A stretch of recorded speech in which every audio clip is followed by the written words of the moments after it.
ہر قسم کے روحانی جسمانی مسائل اور وظائف کے لیے پیر اقبال قریشی چینل کو سبسکرائب کریں۔ ونصلي ونسلم على رسوله الكريم اما بعد فاعوذ بالله من الشيطان الرجيم بسم اللہ الرحمن الرحیم۔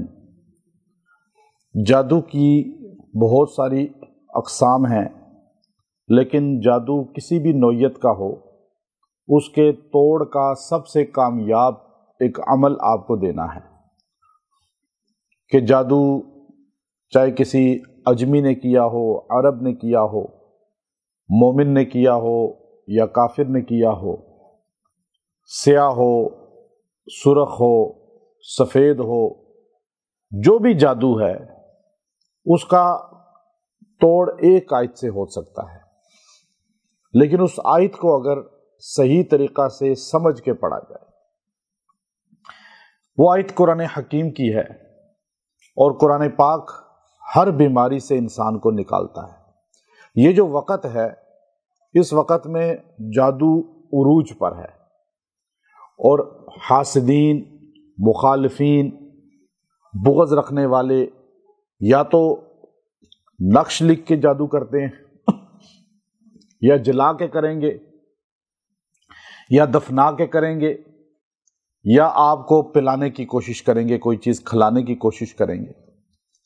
اچھا، یہ جو آیت ہے یہ میں جمادی الثانی کی برکت سے آپ کو یہ آیت ذہن میں آئی اور اس کا ہم نے چونکہ پورا عمل کیا ہے، آزمایا ہے کہ جادو کے ذریعے بندے کو بالکل مفلوج کر دیا گیا تھا، مردانگی بھی اس کی باندھ دی گئی تھی، جان بھی اس کی جانے لگی تھی، جسم بالکل یوں مفلوج ہو گیا تھا، بیڈ پہ پڑ گیا تھا، مرنے کے قریب ہو گیا تھا۔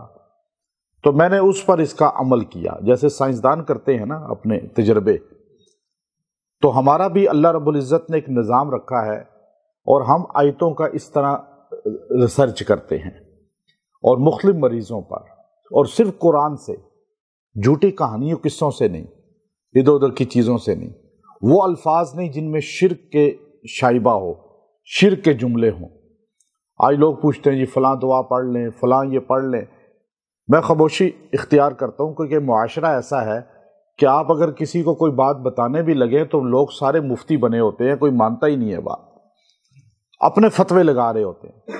اب مجھ سے بڑی تعداد جی ناد علی پڑھیں، میں کہتا ہوں خاموشی، جواب ہی نہیں دیتا، کیونکہ ایک چیز ہے جس میں شرک کے کلمات ہیں۔ اب ناد علی میں کون سے کلمات ہیں؟ سارے بولیں، آپ کو لگتے ہی نہیں لگتے؟ اب مجھے بتائیں، میں مولا علی کو مانتا ہوں، میں شیر خدا رضی اللہ تعالیٰ کو ماننے والا ہوں، اور میں حد درجے بہت زیادہ عقیدت سے، سارے سنی مانتے ہیں لیکن میں حد درجے زیادہ ان کو ماننے والا ہوں۔ میں کیسے مان لوں کہ شیر خدا جیسا بندہ، علی المرتضیٰ، علم نبوت کا شہر کا دروازہ، فاتح خیبر، اور وہ شرکیہ کلمات کے دعا میں ہو ہی نہیں سکتا؟ کوئی مان سکتا ہے؟ میں تو ولی کے بارے نہیں مان سکتا کہ کوئی اللہ کا ولی بھی شرکیہ کلمات کہہ سکتا ہے، ہم نہیں مانتے۔ اور ایک بات اور آپ کو بتا دوں، اگر سارے ولی بھی کھڑے ہو کے شرکیہ کلمات والی کوئی دعا پڑھے نا، میں پھر بھی نہیں مانوں گا، کیونکہ میرا عقیدہ توحید پر ہے یہ بات۔ اگر کوئی ولی زندہ ہو کے کھڑا ہو کے کہے نا کہ یہ پڑھو اور اس میں لفظ کون سے ہوں تو ہم مانیں گے؟ اتنا عقیدہ مضبوط کر لیں، ہم اس چیز کو مانیں گے جس میں اللہ کی توحید ہوگی، نبی کی رسالت ہوگی، مقام صحابہ ہوگا۔ بس یہ تین چیزیں ذہن میں رکھ لیں، چونکہ ہم اہل سنت مسلمان ہیں نا، جو ہم ان تین چیزوں کو فالو کرتے ہیں۔ تو اب یہ بات ذہن نشین کر لیں، یہ آیت اتنی پرتاثیر ہے، یوں علاج کرتی ہے، یوں علاج۔ جادو کسی قسم کا ہو آپ کے خون سے نکل جائے گا، آپ کی نسلوں سے بھی نکل جائے گا، اور یہ وہ شخصیت ہے جس کے بارے میں اتری ہے جن کو ابو بکر صدیق رضی اللہ تعالی عنہ کہا جاتا ہے، اور ساتھ ان کے وہ ہیں جو کائنات کے سب سے عظیم ہے بعد از خدا، بزرگ تو ایک قصہ مختصر، یعنی نبی صلی اللہ تعالی علیہ وآلہ وسلم۔ اب یہ دو ایسے ساتھ جڑے ہیں، قرآن نے ہر جگہ جوڑ دیا ہے، اللہ کے رسول کو اور صدیق اکبر کو۔ جہاں آیات ملتی ہیں، بلکہ آج 1400 سال کے بعد ہم روزے پہ جاتے ہیں تو روزے رسول پہ بھی ساتھ ہی نظر آتے ہیں، اور اس آیت میں بھی ساتھ ہی نظر آتے ہیں یہ آیت۔ اور جو بندہ اس کو پڑھے گا، اور خاص طور پہ اللہ آپ کو روزے رسول پہ لے کے جائے، وہاں انشاءاللہ آپ جائیں گے، جو مرد عورت روزے رسول پہ جائے وہاں کھڑے ہو کے صرف 3 بار اس آیت کو پڑھ لے اور اپنے سینے پہ پھونک دے، یا کسی کا تصور کر کے اس پہ پھونک دے، اللہ اس کا بھی جادو کا توڑ کر دے گا۔ سبحان اللہ۔ میں نے آزما کے دیکھا ہے اس کو، میں نے الحمدللہ آزما کے دیکھا۔ ایک بندہ کسی کنٹری میں رہتا تھا، باہر کی میں نام نہیں لیتا چونکہ پردہ ہوتا ہے، لوگ ڈرتے ہیں جی آپ کو وائس میسج کریں گے شو تو نہیں ہو جائیں گے۔ ہم وہ نہیں ہیں جو آپ کو ویڈیو بنا بنا کے شو کریں اور آپ کی پردہ دری کریں۔ ہم تو اللہ کے بندوں کا علاج کرتے ہیں، شفا کون دیتا ہے آپ کو؟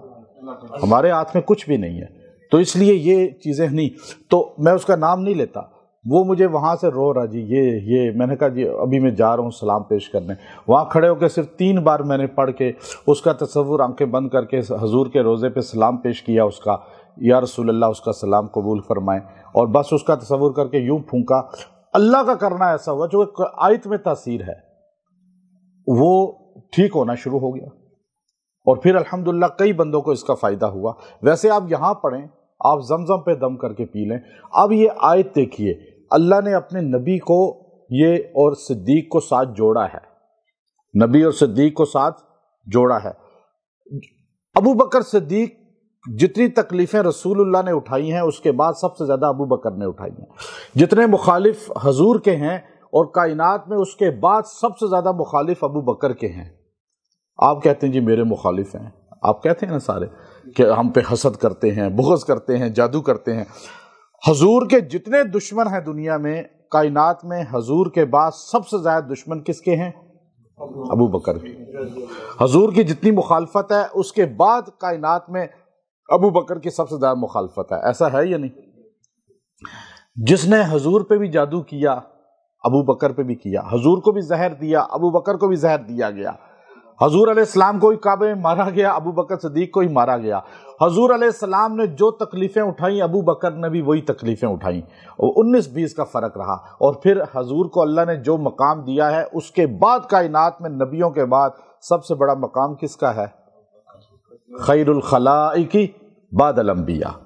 اب آپ دیکھیے کہ یہ جو مخالفین تھے آپ کے، آپ پہ نظر لگاتے تھے، لیزلقونک بابصارہم، آنکھوں کے ذریعے ہپناٹائز کرتے تھے۔ مکے کے اندر بڑے بڑے ساحر تھے، پھر مدینے میں جادوگر تھے بڑے، لبید بن عاصم اور بڑے بڑے۔ اچھا یہ جتنے دنیا کے جادوگر تھے، دنیا کے جتنے بڑے بڑے پومس تھے، جتنے بڑے ساحر تھے، کاذب تھے، وہ سارے جمع ہو گئے کہ کس طرح مکے کا یہ انقلاب روکا جائے جو مدینے کی طرف بڑھ رہا ہے۔ اب اس انقلاب کو روکنے کے لیے نبی صلی اللہ علیہ وسلم اور ابو بکر صدیق کی مخالفت شروع کی، تو اس پر جو ہے اللہ نے یہ آیت اتاری اور مقام بھی بتا دیا، اور گویا کہ حفاظت کا سما بھی کر دیا۔ اب وہ آپ کو حفاظت کا عمل بتا رہا ہوں کہ اگر آپ پہ جادو نہیں بھی ہے تو آپ یہ چلتے پھرتے کبھی پڑھ لیا کریں دن میں 1-2 بار، تو آپ دیکھیں گے آپ کی حفاظت ہو جائے گی۔ اگر آپ پہ جادو ہے، جنات ہیں یا نظر ہے، یا آپ کو کوئی کام رک چکا ہے، تو آپ کی جسم مفلوج ہو چکا ہے، بیماری آ چکی ہے، تو آپ اس کو صرف جو ہے آپ نے 3 دن پڑھنا ہے۔ اچھا 3 دن ہم نے لیے ہیں ابو بکر صدیق اور رسول اللہ صلی اللہ علیہ وسلم کے غار ثور سے، چونکہ سنت 3 دن وہاں پہ آپ نے قیام کیا، چونکہ اس میں ان دونوں کا ذکر ہے آیت میں بھی، تو اس لیے اس کی تاثیر بھی 3 دن میں آپ کو ظاہر ہو جائے گی انشاءاللہ۔ اب آپ نے آیت کون سی ہے؟ سورہ زمر، سورہ زمر آیت نمبر 33 نمبر آیت، 33 آیت آپ نے پڑھنی ہے، اور 70 ٹائم پڑھنی ہے، 70 مرتبہ آپ نے وہ پڑھنی ہے۔ وہ آیت کون سی ہے؟ والذی جاء بالصدق وصدق به اولئک هم المتقون۔ بس بہت آسان ہے، سارے پڑھ لیں، عورتیں ہی پڑھ لیں۔ والذی جاء بالصدق وصدق به اولئک ہم المتقون۔ بس والذی جاء، اور وہ جو لے کر آئے، بالصدق سچائی،